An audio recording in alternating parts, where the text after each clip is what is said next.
Right, everyone, welcome back to another video. Last time we left off with the First World War, talking about the First World War, America's involvement in that war, and really a lot of that. But we're now on to part 4, the new day. So this is going to be so this is going to be a little bit a shorter video today. Um, World War I, which was to President Wilson a great crusade, was to many of his countrymen a necessary but temporary interruption. The country became isolationistic, rejecting the Treaty of Versailles, the League of Nations Covenant, and even the World Court. The tariff was raised, and, for the first time, a numerical limit was imposed on immigration. 3 conservative Republican presidents in ascending order of ability, Warren G. Harding, Calvin Coolidge, and Herbert Hoover, ruled the decade of the 1920s. But in 1929, prosperity turned into a desperation, and Franklin Roosevelt in the 1930s inaugurated a New Deal of measures designed to stabilize the economy and to find work for the unemployed. He was elected to 4 terms. His first 2 terms were eras of domestic reform, but his third term was in the time of the Second World War.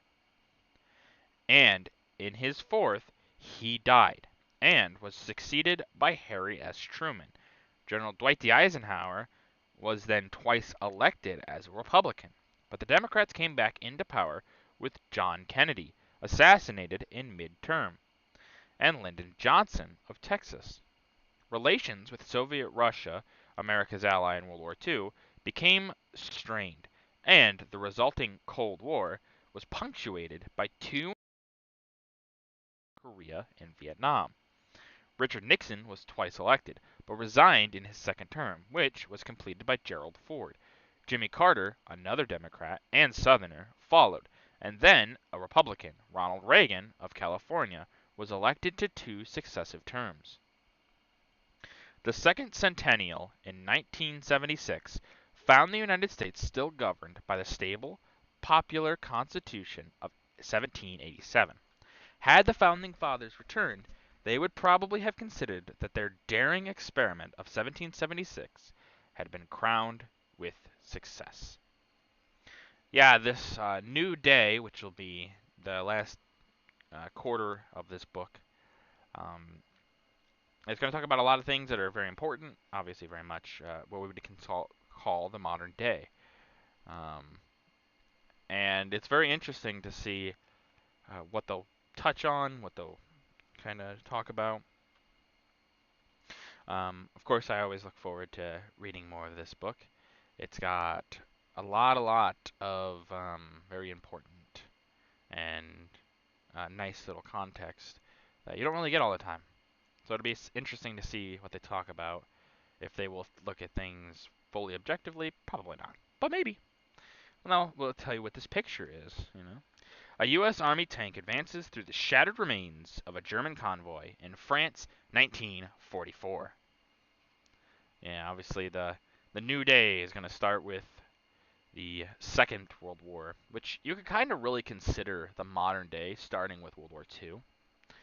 You could go a little bit further back if you really wanted to, but I would say World War II is kind of more of the modern day. A lot of what modern uh, politics, modern everything, kind of starts all in World War II, at least the beginning of it all.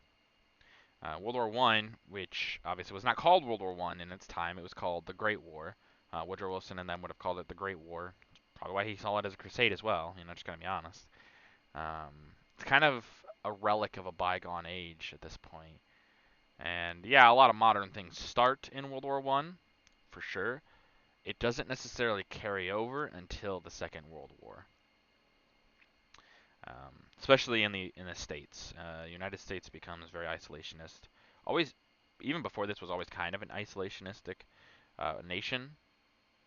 Um, it's kind of moving back that way again. It's not that crazy to think, For most of its history, it's been isolationist. Not crazy to think it wants to be again. But with that, that is going to do it for this video. If you guys liked the video, leave a like. If anyone's got to approve on these videos, leave a comment down below. I always appreciate your feedback.